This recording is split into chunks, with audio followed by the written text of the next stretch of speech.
I'm like the Button queen. button person. You like to push buttons, right? Right. Figuratively, physically, all of the above. All of the above. Mike would say all of the above. Yeah.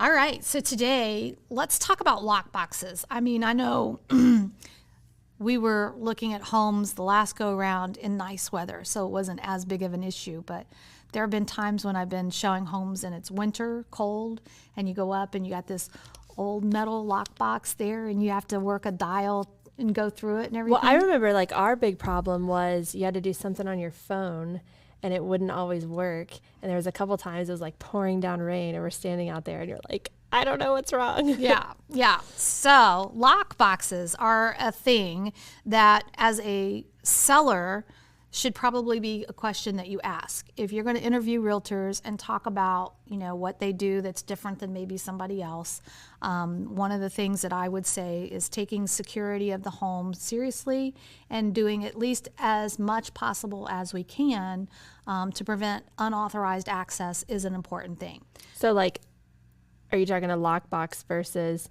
just a garage code?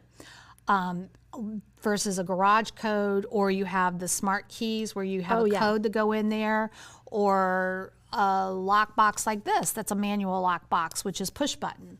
The difference is really accessibility and accountability. Does that make sense? Yeah. So if I lived in the home and it was still occupied, I wouldn't want to give out my keypad code for either my front door or my garage door, because then somebody has that code whether or not I'm home or not home. Are they gaining access to it? What accountability is there? A lot of these, the smart codes or the garage codes, because they're like, tech with apps, you can give like a temporary code. Is that the equivalent of a box and then you would need one? So it would be the equivalent of a code potentially. If it's tied to like a Ring camera or something and then you've got authentication available with it, then those are options. But I think my hesitation in using a box or an access that you don't have any control over, that once you have the code, anybody can come in and use it, is the concern for safety. So once,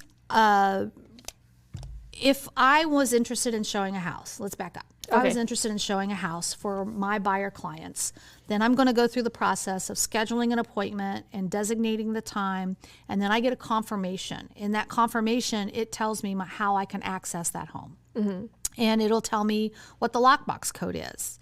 And if it's a push button code like this, then probably I've written that down on the sheet of the house so that I have that information when I go to show the property with the client. Yeah. Now, these boxes have been around for probably 30 plus years. The version before this is that old locker style where you spin it and it's a dial and it's A, B, C, and you go make sure you go around it and then you go back. And those have been around since 1968. So they've been around forever. And yes, people still use them and I hate them. Those are the worst in the wintertime because that dial will get cold and freeze up. Yeah. So you're always fighting with it. But one time I remember my kids and I, they were young. My youngest was probably 8. And we pulled up into this parking lot and we were going into the store. When we come walking back, I'm like, what is that? And I could see over in the grass area, there was a lockbox laying there. I mean, these were $30. So I'm like, see what lockbox that is. Does it have a name on it or anything? Nothing on it. And my son was playing with it. And I said, well, if you get that open, I'll give you $20. It wasn't even 2 minutes later, he had the box open. Are you serious? I'm serious as a heart attack. And I went, what? How did you do that? So then he tells me what he did. And he was just pushing random numbers. But he had a methodology in his head that he used. And I'm like, it made me wake up and realize. So that whole next week, when I was scheduling appointments for clients and everything, I started realizing that there was an actual pattern to this. Agents typically use the same number. It was always a number. Sometimes it was the house number. Sometimes it was something like anybody could figure it out with just a few tries, right? Yeah. And I'm like, oh my gosh, why in the world would I do that with a lockbox? So my lockboxes at that time, I changed and I did different numbers and I rotated them and I did all kinds of stuff, which is more to keep up with. But I had to have some assurance that myself, my homes weren't just easy to get into like that. Yeah. So then the advent of electronic lockboxes comes along. So this is our electronic lockboxes that we use in our area. Oh, it even says like Realtor on it. Yeah, that some agents use. Not all the realtors use this. Now, this is nice. It's obviously bigger. It's technology. So I know when anybody accesses this box and I get an immediate report about it and I have accountability. So does everybody have the same code or is it No. per agent? So this is an app on your phone. The agent is registered with CenturyLock is the company that does this. And you have, like if I go to do a showing, go into my app and I put it in. When I hit this button, it's going to open the key box. It sends a message to the listing agent that this box has just been accessed. And when I close it up, it's going to send a message that the showing is complete. Okay, so as the listing agent, I now know that my 3 o'clock showing, the agent has accessed the box and gone in. So there's not even a code. So it's an internal code. My app is talking to the box. So why does it have numbers on it then? So it has these numbers on there in case I was from Cincinnati showing a property in Dayton, but I don't have this app. Then I could get a one-time code in order to go through.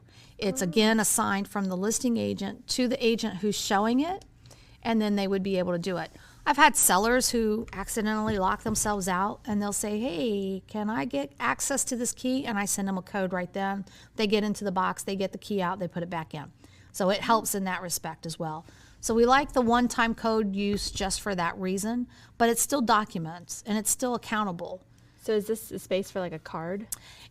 It used to have, the old style had a card that people could insert, but we didn't like the use of that, and that was really old technology. So this is all updated. It's Bluetooth. It's all the bells and whistles and everything. But for the security feature of it is that you don't have to worry about somebody who had a code from Monday coming back on Thursday and saying, hey, I'm in the neighborhood. Maybe I'll just go in and see if I can do it. Should a realtor do that? Absolutely not. Has realtors done it? Yes. Worse, how about contractors? Because these get used a lot by people who say, well, I'm maybe not living there. It's a vacant home and I need to have all this work done. Now your contractors have the code. Mm-hmm. They come and go, but there's not accountability with that either. Yeah. Ultimately, yes, if somebody wants to get into the house, they'll break a window, they'll go through the door, they'll do whatever, but they're not going to stand there and try to pry open a lockbox that they're not going to be able to get into. Yeah. Right? But they may try numbers on a push pad like this that maybe they get lucky and they can guess, oh, the person used the house number for the number on the box, which would be silly to do, right? Yeah. So this is one of the things that, again, not all realtors or brokerages in the area use the electronic lockbox. I, as a seller, would always want to know that my home is secure and that I had at least a list that I could go back to who came through my house at this time, who was scheduled for the appointment, and who showed up. I actually had one incident on a listing in Kettering, and we had our electronic lockbox on the side door. House was unoccupied, but we were having a lot of showings going on. So I get a call from an agent at 4 o'clock, and they're like, there's a problem and we can't get in this door. The key is gone. What do you mean the key's gone? So then you got to find out, well, who was the last agent to show it? So you can pull up your registry. You see, well, okay, we find out who it is. Oh, I forgot. I accidentally put it in my pocket. Okay, well, I need you to circle back around because I have showings that are supposed to take place. So that takes care of that. The other case that happened is that somebody left the door unlocked. So I have an agent who's going in at 4 o'clock, and I have another agent who's supposed to go in at 6. In between those two appointments, I sent my handyman in to make sure something was taken care of because the winter season had changed. So we needed to make sure that the heat was on, that nobody had flipped it off, right? Yeah. So the 4 o'clock showing, we thought, took place, and we're waiting now for the 6 o'clock. So he goes out there, and he calls me immediately, and he's like, you're not going to believe this, but the side door was wide open. What do you mean the door was wide open? Yeah, it was wide open. Like, I don't know who the last person here was. So go back to the 4 o'clock agent. Before I called them, I pulled the list to see. Well, the 4 o'clock agent actually didn't have a registered access. It was my 3 o'clock showing that had the last registered access. So the 4 o'clock never showed up? So the 4 o'clock, and when I called her, she's like, oh my gosh, I'm so sorry. I should have canceled that appointment. We got tied up. They had to do this, this, and this. Okay, so I'm just confirming you didn't go through. No, we did not go through the property. I'm like, I'm glad to hear that because I was going to be really disappointed in you because Right. I know you, and I would have been mad if you would have been the one who had left my door open. She's like, oh my gosh, no, of course not. But I didn't cancel the appointment, and I should have done that. I said, no worries there. So I go to the 3 o'clock agent, and they're like, oh, I thought I pulled the door closed. You thought you pulled the door closed. Like, if the door sticks, if there's something, Right. you're usually going to check the handle. You're going to make sure that there's a good connection. You just don't casually, So we knew who was the offender in that incident, and we knew who was protected because otherwise, if she'd have been the last one there, I'd already had words with her, right? 'Cause Yeah. you know somebody differently. You answer them differently. But Yeah. ultimately, it was still lucky that we had our contractor go out and confirm that there was an issue, that the house wasn't secured because anything could have happened. Yeah, as a seller, I definitely like these new boxes. So I see that there's like a Bluetooth thing on Yes. them. Does the property have to have internet for Nope. that Bluetooth to work? It works off of mobile cells. So, So it's like a AirPod Yep. that hits the Yep. cell. Okay. So sometimes the people will say, oh, I don't have any connection. I don't have this. So the time that we were in pouring rain, I think the agent had put the box on, but one of their settings or something was off. And I had to call Century Lock at the door. I'm like, yeah, I'm in front of my client looking like an idiot because I can't get this box in here that I was saying is all great. Yeah. And it was a setting that they had incorrect on their side. So Century Lock can dial in and access the code and get it to pop open for us. So again, the bigger thing is that a non-realtor isn't going to have access to this. Yeah. I like that. So what about, because I know you leave the lock boxes on until the final walkthrough. And with these old style boxes, you were able to give like the contractor or the appraiser or whomever, inspector, the code. Can they use these now? They can. But again, that means that the home inspector, if they're not an affiliate and don't have the app, they're going to call and say, hey, we're going in at this time. We need access. And then you assign this in the system to that person who's going to go through. That's their scheduled time. They have a code they punch in there, and they can get in there without any problem then. Okay, that makes sense. So that's why those numbers are on the front of it. And the other thing is just making sure that you have accountability to the process. Yeah. There have been times where water heaters have been taken out of homes.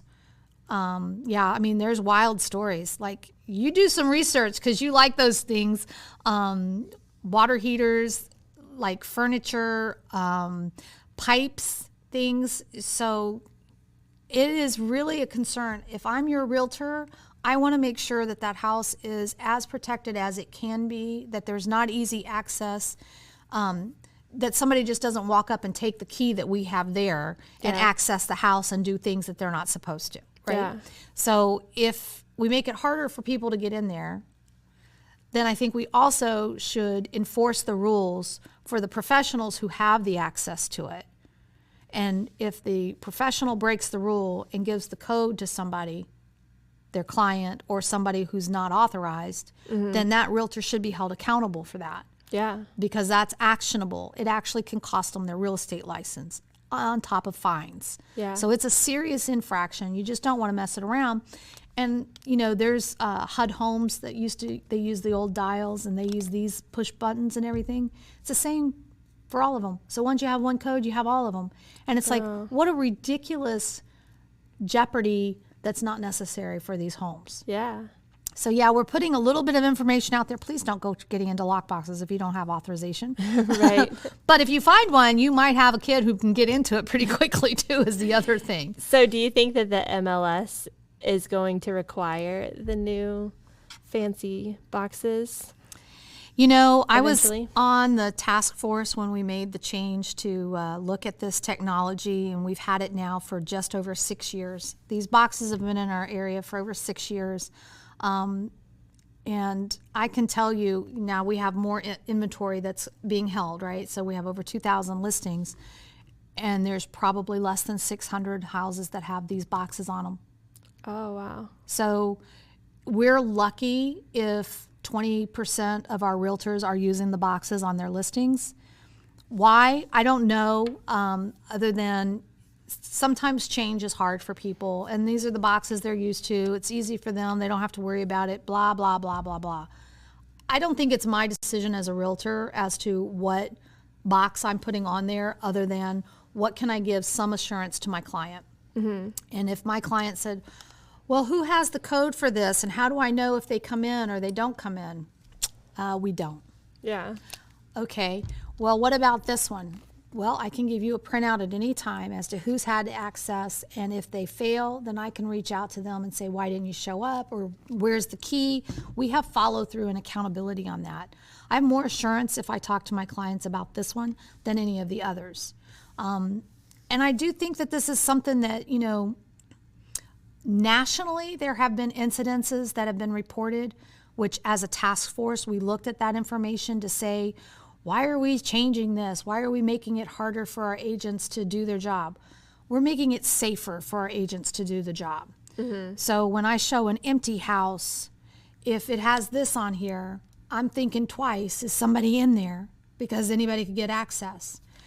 If this, I don't have to worry as much about it, because I know that the box was intact and that it's a realtor who has access to it, right? Yeah. So kind of a difference in the peace of mind and the safety aspect of it. But I hope that I hope that the consumers would realize how important this is for, I'm comparing an agent to an agent, and they both are going to charge me the same amount, and they're both going to do social media marketing, and I'm going to get a sign in my yard. Okay, what lockbox are you putting on versus what lockbox are you putting on? So the safety aspect is just another thing you need to think about. Absolutely, especially when you're listing your home that you're going to live in or otherwise. It's your asset. You don't want to have anything go wrong with it. Yeah. Perfect. That's interesting. Thanks. Because you see them out and you're like, what is that? What is that? Who does that? And what does that do? So, yeah. And technology is our friend in some cases, you know, especially when you can utilize it in those ways that are important to you. Yeah. Okay. Thanks for joining us today on the Realty Podcast. If you enjoyed the knowledge and entertainment today, please subscribe and share with your friends. We will be embarking on a journey that bridges the gap between realtors and clients, uncovering the heart and tea of real estate.